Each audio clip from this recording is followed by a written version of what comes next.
Hello dear students, welcome to school spare. আশা করি সবাই ভালো আছো।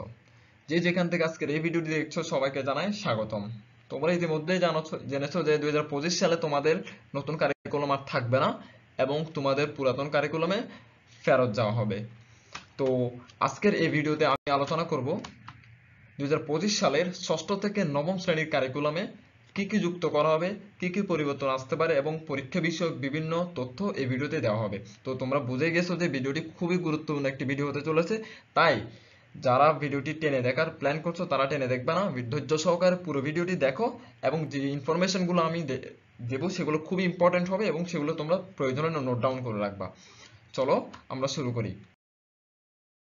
তো যারা আমার চ্যানেলটি এখনো সাবস্ক্রাইব করো নাই তারা সাবস্ক্রাইব করে দাও, পাশে থাকা বেল আইকনে ক্লিক করে দাও এরকম ইনফরমেটিভ ভিডিও পেতে এবং বিভিন্ন মজার মজার ভিডিও পেতে আমার চ্যানেলটি এখনো সাবস্ক্রাইব করে দাও। চলো শুরু করি ভিডিও। 2025 সাল থেকে থাকছে না নতুন কারিকুলাম এবং পুরাতন কারিকুলামে ফেরত যাওয়া হবে এবং সেই সাথে শিক্ষার্থীদেরকে পরীক্ষার মাধ্যমে মূল্যায়ন করা হবে বলে জানিয়েছেন শিক্ষা উপদেষ্টা ডক্টর ওয়াহিউদ্দিন মাহমুদ। এবং সেই সাথে তিনি আরো জানান, জানুয়ারিতে নতুন বই ছাপানো হবে, তবে কিছুটা পরিবর্তন আসতে পারে।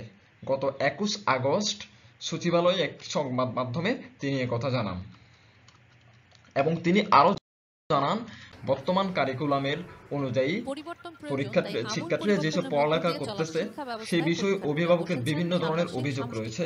শুধুমাত্র যে নতুন কারিকুলামের বই পুস্তক নিয়ে তা না, সেই সাথে রয়েছে বর্তমান যে ষান্মাসিক মূল্যায়ন পরীক্ষা গিয়েছে রিসেন্টলি, সেটি নিয়ে প্রত্যেকটা অভিযোগের প্রচুর পরিমাণ অভিযোগ রয়েছে। সেই কথা জানিয়েছেন ডক্টর ওয়াহিউদ্দিন মাহমুদ।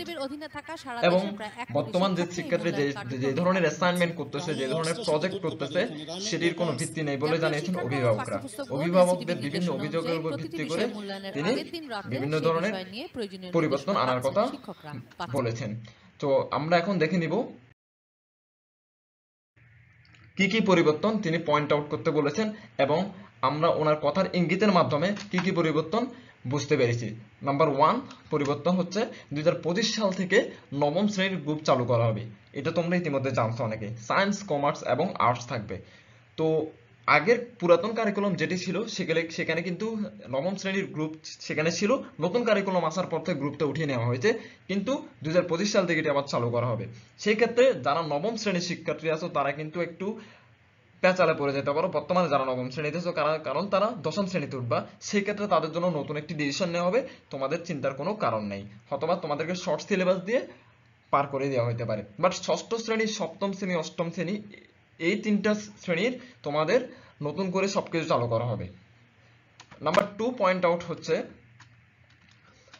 2021 সালের পূর্বের বইগুলোতে কিছুটা পরিবর্তন নিয়ে আসবে এবং নতুন বিষয়বস্তু সংযোজন করবে। তোমরা ইতিমধ্যে জানো যে 2021 সালের যে পূর্ববর্তী যে বইগুলো রয়েছে সেগুলো আবার নিয়ে আসবে, তবে সেই ক্ষেত্রে কিছুটা পরিবর্তন আসবে বইয়ের বিভিন্ন অধ্যায়ে এবং বিভিন্ন টপিক নিয়ে কিছুটা পরিবর্তন আসতে পারে এবং নতুন কোনো বিষয়বস্তু সংযোজন করা হতে পারে। নাম্বার 3 যে পয়েন্টটি আমি উল্লেখ করব সেটি হচ্ছে অধ্যায় ভিত্তিক তোমাদের বিভিন্ন প্রশ্ন থাকবে এবং প্রতিটি অধ্যায়ের শেষে সৃজনশীল পদ্ধতি থাকার সম্ভাবনা রয়েছে। শুধুমাত্র সম্ভাবনা না, আমার মনে হচ্ছে এটি থাকবে সৃজনশীল। যেহেতু পুরাতন কারিকুলামে ফেরত যাচ্ছে সেক্ষেত্রে তোমাদের সৃজনশীল থাকার সম্ভাবনা বেশি। বর্তমান তোমাদের যে বইগুলো আছে সেই বইগুলোতে খেয়াল করবা প্রচুর পরিমাণ ছক পূরণ এবং অনুচ্ছেদ লিখন সেগুলো না থাকা, সেগুলো বাদ হবে এবং সেই সাথে তোমাদের প্রত্যেকটা অধ্যায়ের শেষে প্রশ্ন থাকবে এবং সৃজনশীল প্রশ্ন থাকবে। নাম্বার 4 যে গুরুত্বপূর্ণ পয়েন্টটি রয়েছে সেটি হচ্ছে 2025 সাল থেকে বইয়ের মধ্যে কোনো ছক পূরণ, অনুচ্ছেদ লিখন থাকবে না। আমি এর পূর্বে অলরেডি বলেছি যে তোমাদের বইয়ের মধ্যে বিভিন্ন ধরনের ছক পূরণ রয়েছে এবং অভিভাবকরা পর্যন্ত এতে কি খুবই বিরক্ত যে ছক পূরণের মাধ্যমে কিন্তু শিক্ষার্থীরা যাচাই করা হচ্ছে না, কারণ প্রত্যেকটি শিক্ষার্থী ছক পূরণ ইউটিউব থেকে করে নিচ্ছে, বিভিন্ন জায়গা থেকে করে নিচ্ছে, সেক্ষেত্রে তাদের মেধার যাচাইটি হচ্ছে না, তাদের কিছু শেখা হচ্ছে না। এটি খুবই ভালো করে সবাই জানো। সো 2025 সাল থেকে এই ধরনের আর কোনো বই থাকবে না। সব বইয়ে প্রত্যেকটা বইয়ে প্রশ্ন উত্তর থাকবে, সৃজনশীল থাকবে, এটি তোমরা নিশ্চিত থাকো।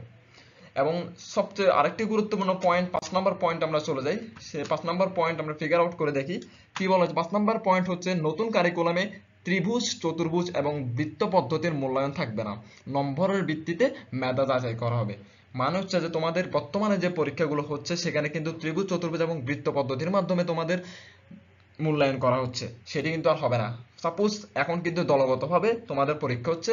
দলগতভাবে পরীক্ষা নেওয়ার মানে হচ্ছে যে কিছু সেখানে দুর্বল স্টুডেন্ট থাকবে এবং কিছু মেধাবী স্টুডেন্ট থাকবে। সো এই ক্ষেত্রে এগুলো করে কিন্তু তোমাদের দল নির্বাচন করা হয়, তাই না? সেই ক্ষেত্রে যারা দুর্বল স্টুডেন্ট তাদের কিন্তু মেধা যাচাই করা হচ্ছে না, কারণ একটি দল যদি পাস করে যায়, পার পেয়ে যায়, সেক্ষেত্রে দুর্বল স্টুডেন্ট যে সেও কিন্তু পার পেয়ে যায়। তো তার মাথায় সবসময় এটা ঘুরে যে আমি তো না পড়লেও চলতেছে, না পড়লে পাস করে যাচ্ছি, তো আমার আর পরীক্ষা না পড়লেই চলবে, পড়ার আগ্রহ তারা হারিয়ে ফেলে। এই জন্য এই সিস্টেমটি সম্পূর্ণভাবে বাদ দেওয়া হবে।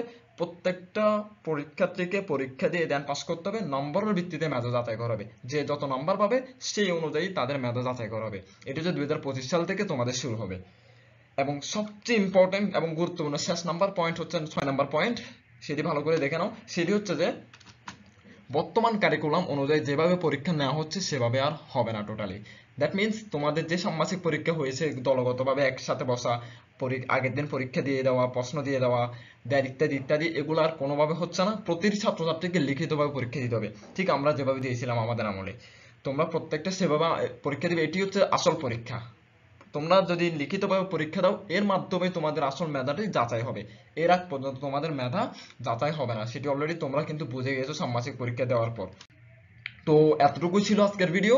এই যদি ভিডিওটি ভালো লেগে থাকে অবশ্যই আমার চ্যানেলটি সাবস্ক্রাইব করো, লাইক করো, কমেন্ট করো এবং বন্ধুদের সাথে শেয়ার করে দাও। ধন্যবাদ সবাইকে।